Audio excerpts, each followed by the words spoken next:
Hey, thank you so much for joining me again today. Today, we're concluding our series on Startup Marketing 101. You've been following me, and we started the other day talking about what happens when you don't start with why.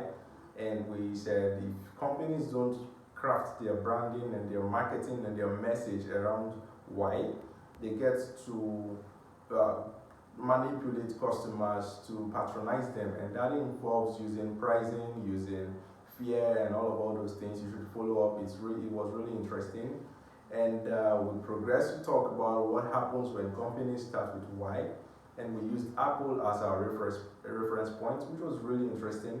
We talked about how Apple is tipped to have changed the music industry for good when they stepped into when they created their own iPod. 22 months after the original company, Creative Technologies Limited in Singapore, created theirs. And the only challenge was Creative Technologies marketed their iPod as a 5 gigabyte MP3 player, and that was what it was. But Apple, on the other hand, did the same thing but changed the marketing, and they marketed their why. And instead of telling you this is a 5 gigabyte MP3 player, they said we're putting 1000 music in your pocket, right? And the most recent one we did was team building starting with why. And that was also crucial because if you're getting everything right, you're starting with why and you're attracting people into your business. If they get there and they get to interact with people who are not passionate, who are not motivated, you might end up losing that sale or those sales, right? So what you want to do also is while you're starting with why externally to pull in customers, you also want to build your team around motivated people and you inspire them to do good work. So that's why you start with why when building your team. Today we'll be rounding up, and what we're going to be focusing on are those people who don't really like organic marketing, so to say.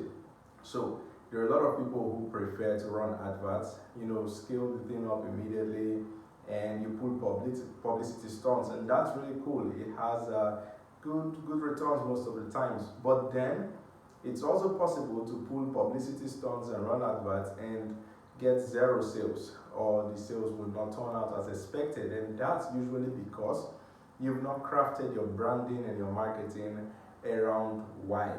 Today, we're going to break that down, how you can pull publicity stunts and run adverts starting with why, so you can get proper results for your business. A story comes to mind, and I'm just going to share that with you straight out of the book Starting with Why by Simon Sinek.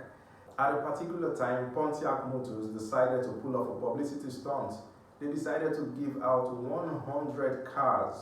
Now that's massive. Not every car company can afford to give out 100 cars and still have good books, right, for the year. Pontiac Motors decided to give out 100 cars to Oprah, and Oprah was going to distribute these cars to her employees, which is really good. You would think that if you give out 100 cars to employees or to Oprah, and then she's a public personality, everybody knows her, she was famous, a TV personality, right? So you would think this is going to end up really nice for you. Now, what happened was the opposite.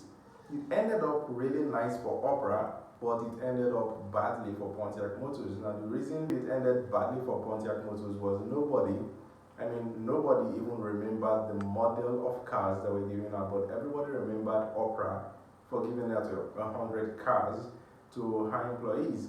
It was good for her because it played into her wider goal and the kind of image she was building publicly, right? But it was bad for Pontiac Motors. Now, the reason it went so wrong for Pontiac Motors and it pulled in not really convincing sales or public affection, it didn't really do much for them. And the reason was Pontiac Motors didn't start with why. Pulling publicity stunts is easy. Getting clear message across as to why you're doing this or why your company supports such actions is even more important. What happened was that the why for Pontiac Motors was not weaved into their publicity stunt. Pulling such a stunt is just massive traffic and excessive traffic you don't want. A lot of people are going to hear about you maybe, but then it's not going to translate into sales because people still don't know why the company exists or why the company does what they do. They have no idea what you're doing.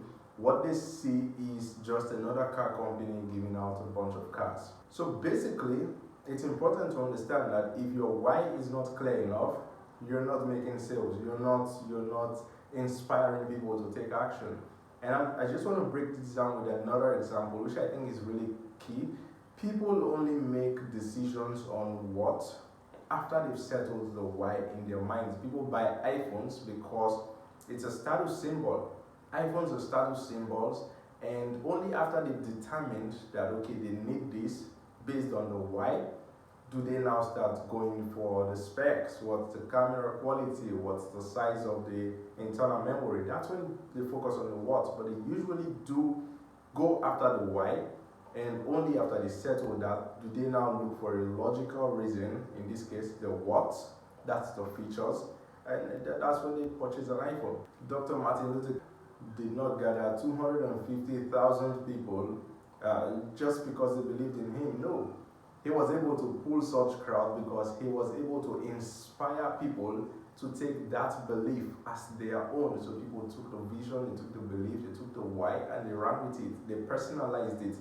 That's the only way publicity stunts can make sense for your brand.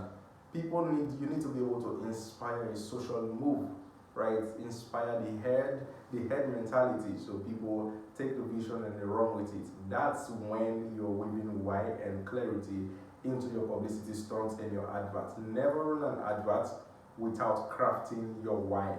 Finally, in a bid to get your why right, I'm going to share a story with you. It's a story of Ben. Ben was born with a disease called cerebral palsy.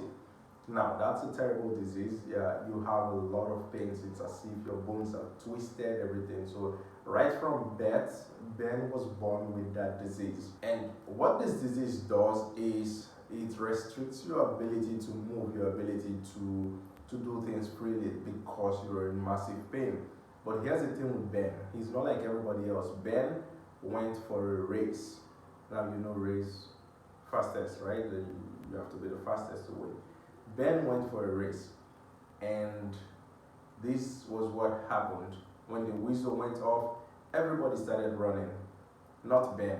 It took Ben a while to remember or to realize that the whistle has gone off. Let's start running. Everybody was off to a quick start. Ben was off to a very slow start. It's going to take everybody 15 minutes to run that race. It's good, but for Ben, it's going to take 45 minutes. Now, Ben trips and falls.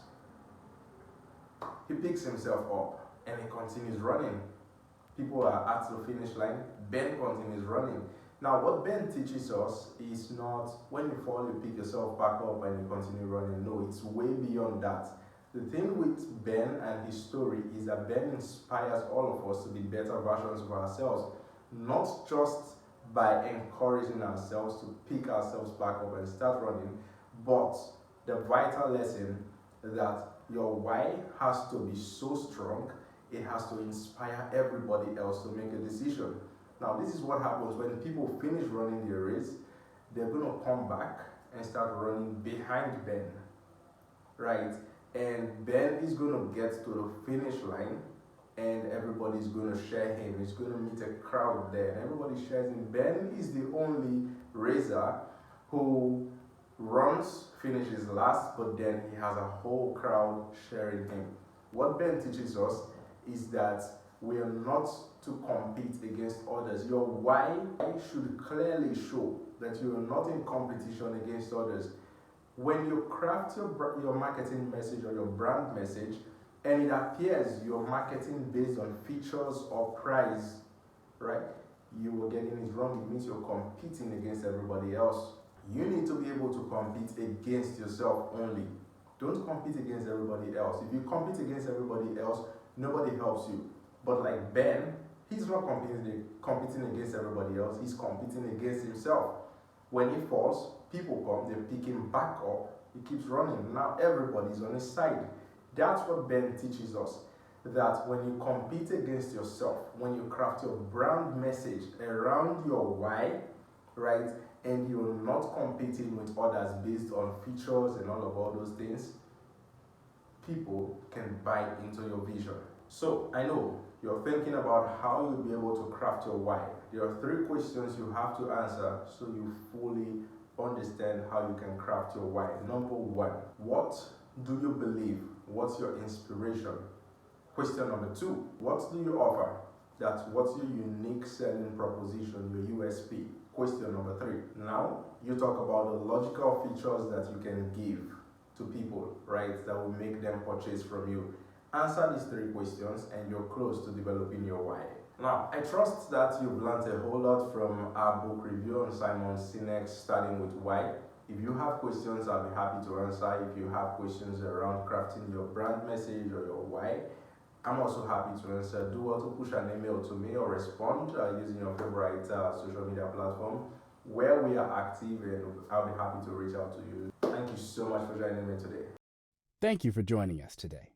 Stay ahead in business by following Hal's Daily Insights.